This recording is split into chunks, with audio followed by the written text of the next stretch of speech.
Welcome everybody, you're watching Mr. Fugu Data Science. What are we going to talk about? The future of data analytics in the year of 2023 and some of my thoughts and opinions. That's just all it is, okay? It's imperative that you learn some of these tools if you want to stay relevant. I think that AI, artificial intelligence, and deep learning are extremely important to have in your workflow to help you automate processes, for doing predictions, to make you more viable in the workplace as a competitive person. Statistics are incredibly important. One of the things that I could say that automating processes will not be able to take advantage of is your mind, problem solving and critical thinking. This is something that in the normal day-to-day job won't necessarily get replaced. For example, if you're doing the same kind of stuff for cleaning data, if you're trying to parse something, these are things that you could try to automate over time to help you out with your workflow. And yes, these kind of tasks can take away from people's jobs. That's a fact. Some of the things I think you should learn are dashboards. Make sure your math is up to par. Your linear algebra, calculus, for example. These are things I feel are important. If you decide to stay in data science, data analytics, you want to get into this field, consider what kind of discipline or specialty you're interested in, right? Don't necessarily follow the trends. Oh my God, AI, chatbots. Let's go do everything with ChatGPT. Yeah, it helps you with the workflow. It's great. You could write papers. You could help you with code. You could generate new ideas. It's a great tool to add in your toolbox, right? But you need to realize that you need to try to stay relevant because this is an ever-growing field, and anything tech-related, you need to try to stay on par with new technology, new software, new ideas to help retain employment, to keep your skills up, to help you with new ways to problem solve. But find something that works for you that you actually like. Do you want to do deep learning? Do you want to do financial analysis? Do you just want to do visualizations? Do you want to,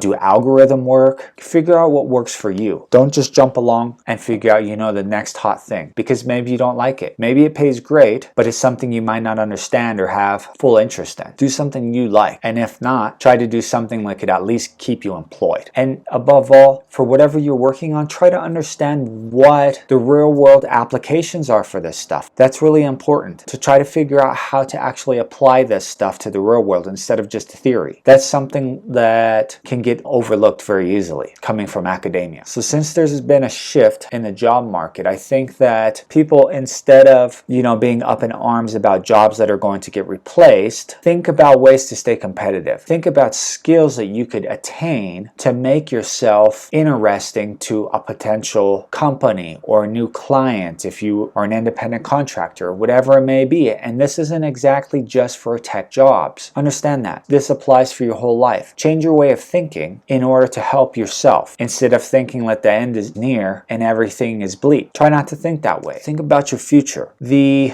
predictive analysis, deep learning, research, these are things that are incredibly important, right? What should we think about when it comes to the employer, right? Remember, they're in it for the money. They want a return on investment for each person, and they have to now reconsider how they're going to hire and fire people because they're going to be under scrutiny, because thousands of people are going to lose their jobs in the future, 5-10 years, let's say. That's going to make the labor market for certain fields, such as tech people or anyone using any intellectual property, they will need to diversify their mindset and the way they go about their job. And it may get more complicated and extremely competitive. But there's going to become a point where, in my opinion, you will need more people with these kind of skills to help advance the future. But if you could understand that maintaining certain skills, for instance, if you're in computer science or anything data related, try to stay relevant on current topics and possible research, and try to niche down into something that you like and see if that works for you. I think the chatbots are great. I don't think that, I should say there's impending doom. No, not at all. But I think that understanding how to use this stuff for whatever specific use case you want is the most beneficial. This is just my 2 cents for today. Yeah, I'm going on a rant, but I feel it's kind of important to put something basic like this and just explain that I would like people to be more open and think differently when they see something such as when computers came out, people freaked out. When the internet, the .com stuff, it's nothing new,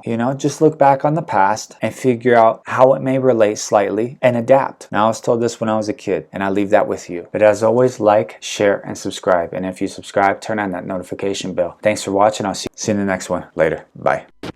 Hey kid, don't ever let them get inside your head. They'll tell you what to do in life instead everything